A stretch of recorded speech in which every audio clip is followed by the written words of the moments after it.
दुनिया की टोटल आबादी इस वक्त तकरीबन 8 अरब 30 करोड़ यानी 8.3 बिलियन के करीब है।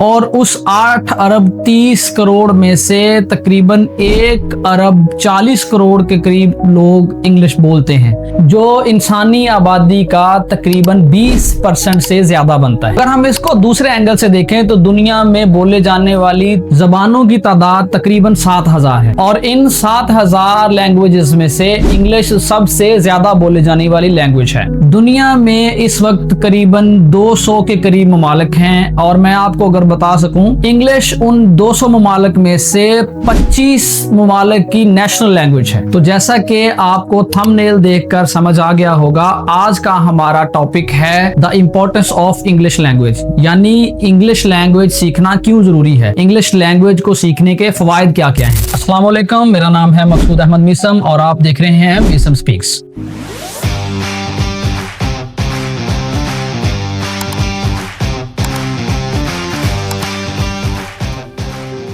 मैं अपने 14 साला फ्रीलांसिंग के करियर और उसमें से 6 के करीब जो है वो बतौर एम्प्लॉयर और 2 साला प्रोफेशनल वकालत के करियर को बेस बनाते हुए आज आप लोगों को समझाने की कोशिश करूंगा कि हमें इंग्लिश लैंग्वेज सीखना क्यों जरूरी है। सबसे पहले बात करते हैं इंग्लिश लैंग्वेज के ग्लोबल एक्सेप्टेंस की। आज के दौर में जब इंटरनेट ने इस सारी दुनिया को एक ग्लोबल विलेज का दर्जा दे दिया है तो आपको दूसरों से कम्युनिकेट करने की जरूरत पेश आती है और उस कम्युनिकेशन के लिए जो लैंग्वेज वाइडली एक्सेप्टेड होती है वो है इंग्लिश। तो भाई आपने अगर किसी दूसरे शख्स को अपनी बात समझानी है, उसकी बात समझनी है, उसकी बात का प्रॉपर रिस्पॉन्स करना है तो आपको उनकी लैंग्वेज आना बहुत जरूरी है। फॉर एग्जाम्पल आप फ्रीलांसिंग ही स्टार्ट करते हैं तो आप देखें कि आपके ज्यादातर क्लाइंट जो हैं वो इंग्लिश लैंग्वेज बोलने वाले हैं। तो हम आप उनको ये तो नहीं कह सकते कि भाईजान पहले जाकर हमारी लैंग्वेज सीख कर आओ और फिर हमें काम देना। जरूरत हमें है तो हमें ही उनकी लैंग्वेज सीखना पड़ेगी। फिर हम बात करते हैं ट्रैवल की। आप कहीं भी जाते हैं, फॉर एग्जांपल मैं अपनी बात करूं तो अभी तक मैं यूएई का एक चक्कर लगा चुका हूं। वहां पर आप मुख्तलिफ नेशनलिटीज के लोगों को मिलते हैं तो आप देखेंगे कि उनको आपकी नेटिव लैंग्वेज नहीं आती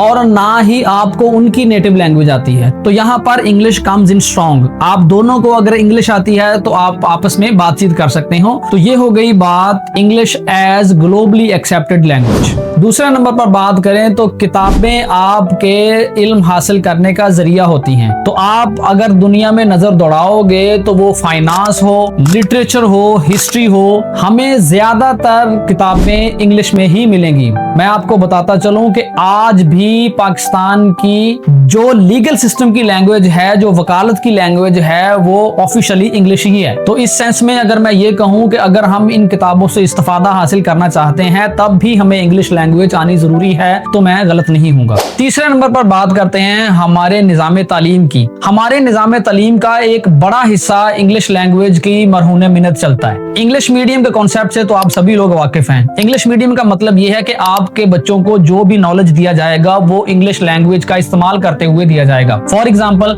आपका मैथ आपको इंग्लिश में पढ़ाया जाएगा, आपकी साइंस आपको इंग्लिश में पढ़ाई जाएगी, हत्ता कि इस्लामियत तक जो है वो आपको इंग्लिश में पढ़ाई जाती है। फिजिक्स केमिस्ट्री की बात तो आप छोड़ ही देना, वो तो प्योर इंग्लिश है। तो आज के दौर में अगर आप चाहते हैं कि आपका बच्चा दूसरे बच्चों के साथ compete कर सके तो इसके लिए भी जरूरी है कि उसको इंग्लिश जरूर आती हो, क्योंकि अगर इंग्लिश आती होगी तो तभी वो दूसरी किताबों को समझकर पढ़ सकता है। अगले पॉइंट पर बात करें तो इंग्लिश लैंग्वेज का सीखना आपके लिए बड़ी बड़ी अपॉर्चुनिटीज के दरवाजे खोल देता है। ना सिर्फ पाकिस्तान में ऐसे बहुत सारे इदारे हैं जहां पर जब भी आप जॉब इंटरव्यू के लिए जाते हैं तो आपका इंटरव्यू इंग्लिश में लिया जाता है। और अगर हम ग्लोबली बात करें तो फिर तो इंग्लिश लैंग्वेज नागुज़ीर हो जाती है। आपने दुनिया के किसी मुल्क में भी जॉब अप्लाई करनी हो, घर बैठे भी या वहां जाकर भी, तो आपका इंटरव्यू इंग्लिश में ही होना है। तो जिसकी ग्रिप इंग्लिश लैंग्वेज पर जितनी ज्यादा मजबूत है उसके लिए उतनी ही ज्यादा अपॉर्चुनिटीज दुनिया में अवेलेबल है। यहाँ पर मैं एक पॉइंट स्टूडेंट्स के लिए ऐड करता चलूं कि अगर आप चाहते हैं कि आप स्कॉलरशिप के लिए अप्लाई करें, आप बहुत अच्छे स्टूडेंट हैं और आपको अब स्कॉलरशिप की जरूरत है, आप बैरून मुल्क पढ़ाई के लिए जाना चाहते हैं लेकिन आप ये चाहते हैं कि आपका खर्चा जो है वो वो कोई इदारा पे करे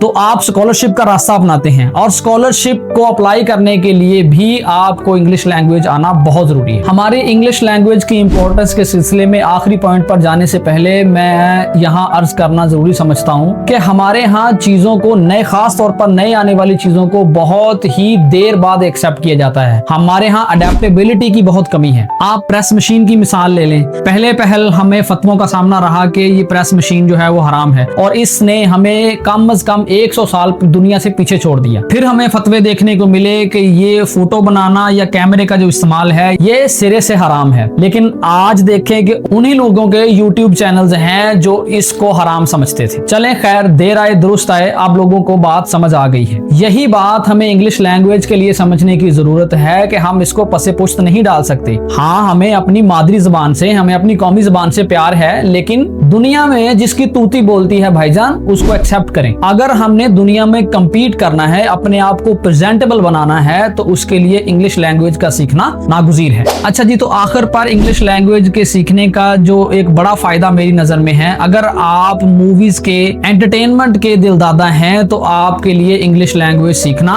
निहायत अहम है। अगर आप सुपर हीरो मटेरियल यानी मार्वल सिनेमैटिक यूनिवर्स हो या डीसी यूनिवर्स हो, तो उनको पूरी तरह एंजॉय करने के लिए आपको जिस लैंग्वेज का आना जरूरी है वो है इंग्लिश। हाँ, दुनिया में और भी बहुत सारे मुल्कों ने इस पर नबर्द आजमाई की है, लेकिन जो काम इस सिलसिले में हॉलीवुड वालों ने किया है वो किसी और ने अभी तक नहीं किया। तो मेरे प्यारो, अगर आपने कहीं जॉब इंटरव्यू के लिए जाना है, दुनिया में कहीं ट्रैवल करना है, ऑनलाइन अप्लाई करना है, अच्छा लिटरेचर या हिस्ट्री पढ़नी हो, या अपने बच्चों को अच्छी तालीम दिलवानी हो, तो उसके लिए इंग्लिश लैंग्वेज बहुत अहमियत की हामिल है। खुदारा इसकी अहमियत को समझें और इसको जल्द अज जल्द सीखना शुरू करें। और मैं आपको बताता चलूं कि ये सीखना बहुत इजी है, ये कोई जुए शीर लाना नहीं है। इसको एज अ सब्जेक्ट की बजाय अगर आप एज अ लैंग्वेज लेंगे तो इसको सीखना आसान हो जाएगा। उम्मीद है आज की वीडियो आपको पसंद आई होगी। मिलते हैं अगली वीडियो में किसी और टॉपिक के साथ इंशाल्लाह। वस्सलाम।